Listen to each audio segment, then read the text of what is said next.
السلام علیکم ورحمۃ اللہ وبرکاتہ۔ وعلیکم آپ سے ایک السلام۔ سوال تھا کہ جو مؤذن اذان دیتے ہیں اور وہ انڈیا میں تو مائکس وغیرہ بھی اچھے نہیں ہوتے اور کئی لوگوں کی اذان کی جو ادائیگی ہے وہ اچھی نہیں ہوتی،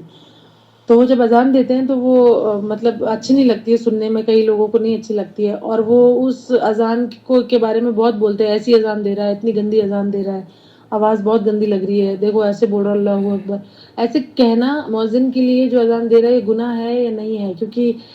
میں روکتی ہوں جب جو ایسا بولتے ہیں تو وہ بتاتے ہیں کہ نہیں اس میں غلط کچھ نہیں ہے، یہ اذان ہی اتنی بیکار دے رہا ہے تو گندی لگ رہی ہے۔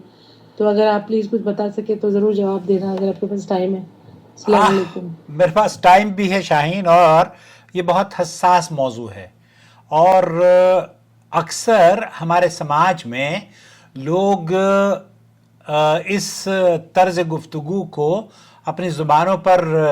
اختیار کرتے ہیں، لیکن یہ دل و ایمان کے لیے خطرہ بن سکتا ہے۔ دوستو، بھائی اور بہنوں، ہم میں سے بہت سے لوگ جب کسی مؤذن کی آواز سنیں اور وہ اس کی آواز ہمارے کانوں کو بھلی اور پیاری نہ لگتی ہو تو فوراً ہم کہنا شروع کر دیں کہ یہ آواز گندی ہے یا برا لگ رہا ہے۔ حالانکہ سوچنے کی بات یہ ہے کہ اذان ہمارے ذوق کے معیار پر اترے یا نہ اترے یہ ضروری نہیں ہے، اس کا تعلق دراصل شاعر اسلام سے ہے، اور یہی فرق ہمیں محسوس کرنا چاہیے، سمجھنا چاہیے کہ صحیح اور غلط کیا ہوتا ہے، اچھا اور برا کیا ہوتا ہے۔ جب کبھی کانوں کو اذان بھلی نہ لگے تو لوگ فوراً یہ کہنا شروع کر دیتے ہیں کہ جناب یہ تو آواز بری ہے، آواز گندی ہے، اور حالانکہ یہ رویہ شریعت کے لحاظ سے نہایت ہی خطرناک رویہ ہے۔ اذان دینا شاعر اسلام میں سے ہے، اور الفاظ اگر درست ادا ہو رہے ہیں تو صرف آواز یا طرز کی بنیاد پر اسے گندا کہنا شاعر کی بے ادبی شمار کی جا سکتی ہے۔ سب سے پہلے تو آپ کو حدیث بیان کرتا ہوں کہ اللہ کے رسول صلی اللہ علیہ وسلم، صحیح بخاری اور مسلم کے اندر متفق علیہ حدیث ہے، جب اذان دی جاتی ہے تو شیطان پیٹھ پھیر کر بھاگتا ہے، اور آواز سننے سے بچنے کے لیے اور اس کے ریح خارج ہوتی ہے۔ نبی کریم صلی اللہ علیہ وسلم اس حدیث کو بیان کرتے ہیں، اور آپ اندازہ لگا لیجئے کہ اذان کتنی عظمت والی ہے اور اس کی شان کتنی بلند ہے کہ اسے شیطان برداشت نہیں کر پاتا۔ اور ہم معمولی سی طرز کے فرق کو دنیا کے جو لحاظ سے اس میں کہیں ہمارے مزاج کے مطابق ترنم نہیں ہے، کہیں اتار چڑھاؤ نہیں ہے، تو ہم اس فرق کو بہت ہی برا کہہ دیتے ہیں، اور جو کہ دراصل شاعر اسلام کی بے ادبی شمار ہونا چاہیے۔ دراصل ہم یہاں پر غیر شعوری طور پر شاعر اسلام کو اس کا مذاق اڑا رہے ہوتے ہیں۔ غور کریں، آپ کو میں مثال دیتا ہوں، آپ چونکہ سوشل میڈیا پر آج کل تو پوری دنیا ایک ولیج کی حیثیت اختیار کر چکی ہے، مکہ مکرمہ کی آواز سنیں اور مدینہ منورہ کی آواز سنیں، یا بڑے قرآ جو ہیں مشہور ان کی آوازیں سنیں، یا دلی کی جامع مسجد کی آواز سن لیجئے۔ اسی طرح سے آپ اگر ریاض کی بڑی جو مسجد ہے اس مسجد کی اذان کی آواز سنیں، جسے امام ترکی بن عبداللہ مسجد کہا جاتا ہے، تو آپ کو انداز اور طرز بیان میں فرق محسوس ہوگا، لیکن حقیقت یہ ہے کہ سب کی اذانیں الفاظ اور شرعی معیار کے اعتبار سے بالکل صحیح ہوتی ہیں۔ ہم نے برصغیر کے لوگوں کو دیکھا ہے کہ جب وہ ریاض میں رہا ہوں ریاض میں، جب ریاض میں اذانیں دی جاتی ہیں تو وہ بڑا عجیب و غریب ان کا منہ بن جاتا ہے، حالانکہ یہ نہایت ہی اسلامی شاعر کی بے ادبی ہے۔ اور سچ یہ ہے کہ اسلام نے اصل جو چیز ہے وہ اذان کے الفاظ کی صحت اور شریعت کی پابندی ہے، نہ کہ آواز کا ہمارے کانوں کو برا اور بھلا لگنا۔ اور سچ تو یہ ہے کہ ہمارے کان بعض اوقات فحش گانوں، موسیقی کو بھلا سمجھنے لگتے ہیں، تو کیا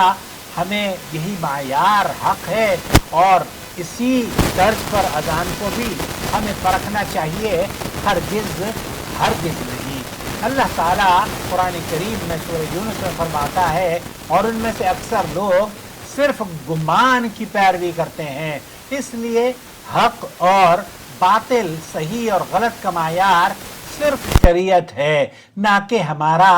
ذاتی شوق یا پسند ناپسند۔ اذان کے معاملے میں بھی ہمیں اسی معیار کو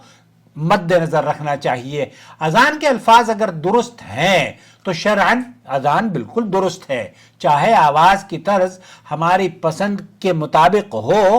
یا نہ ہو۔ اگر کوئی شخص الفاظ میں غلطی کرے، جیسے اللہ اکبر، اس طریقے سے شیخ صالح الفوزان اور شیخ عبدالعزیز بن باز وغیرہ کی میں نے پہلے بھی ٹرانسلیشن ان کے فتووں کی ہے، انہوں نے بھی اسی طرز پر جو لوگ گڑبڑ کرتے ہیں اور الفاظ کا تلفظ یا ترتیب بدل دیتے ہیں، ان کی اذان کو یا ان کے طرز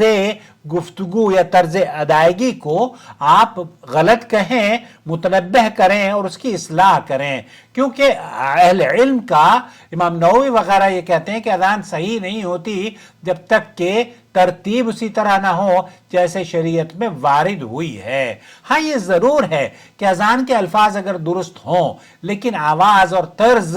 میں حسن پیدا کرنے کے لیے تربیت کی جائے تو یہ ایک مستحسن عمل ہوگا۔ جیسے ہر شعبے کے ماہرین کو ہمارے یہاں شاہین تیار کیا جاتا ہے، اور آپ اندازہ کیجئے کہ جو مساجد کے ائمہ ہیں یا مؤذنین ہیں، ان کی کوئی تربیت نہیں ہوتی، انہیں کبھی اذان دینے کی پریکٹس نہیں کی جاتی، انہیں کبھی نماز پڑھانے کی پریکٹس نہیں کی جاتی، وہ بس پڑھاتے رہتے ہیں، سیکھتے رہتے ہیں، حالانکہ یہ اصل میں سماج کا وہ حصہ ہے۔ یہ اذان اور مؤذن دینے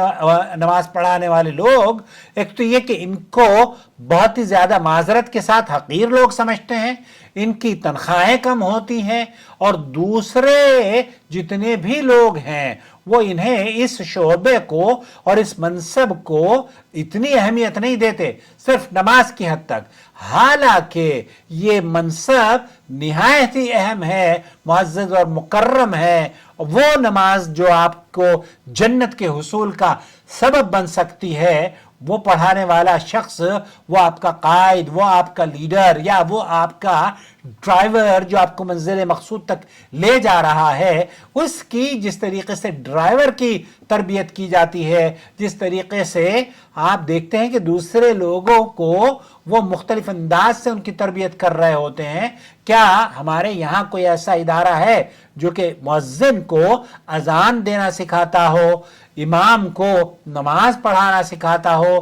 کہاں اس کو کس طریقے سے خوبصورتی سے نماز کی یا اذان کی ادائیگی کرنی ہے، الفاظ کا تلفظ یا ترنم کس طرح خوبصورت کر سکتا ہے، کبھی اس پر کوئی توجہ نہیں دی گئی ہے۔ میری خواہش ہے کہ اللہ کرے کہ اتر جائے تیرے دل میں میری بات، جو متولی حضرات ہیں، جو ذمہ دار حضرات ہیں، وہ پورے ملک بھر میں کوشش کریں کہ ایسے انسٹیٹیوٹ قائم کریں، یا ان مدارس میں ہی ایک شعبہ ایسا بنا لیں جو اذان دینے کا سلیقہ بھی لوگوں کو دکھائے۔ حدیث میں آتا ہے، اللہ کے رسول صلی اللہ علیہ وسلم نے فرمایا تھا، اے بلال اٹھو اور اذان دو، لہذا جو اذان کے الفاظ صحیح ادا کرے اسے صرف آواز یا طرز کی بنیاد پر گندا کہنا درست نہیں ہے، یہ ایمان کے لیے خطرناک روش ہو سکتی ہے، اس لیے اس روش سے بچنے کی ضرورت ہے۔ اگر اصلاح کرنی ہو تو نرمی اور علم کے ساتھ کی جائے، نہ کہ شاعر اسلام کی بے ادبی کے ساتھ۔ اللہ رب العالمین سے دعا ہے کہ ہمارے دلوں کو حق کے لیے نرم فرما دے، باطل کے لیے سخت فرما، اور ہمارے اذان دینے والوں کو حسن آواز، صحت الفاظ اور دلوں میں اثر کی دولت عطا فرما، آمین یا رب العالمین۔ اس ویڈیو کو اپنے حلقے میں پلیز ضرور شیئر کریں اور اپنی رائے سے ہمیں ضرور نوازیں۔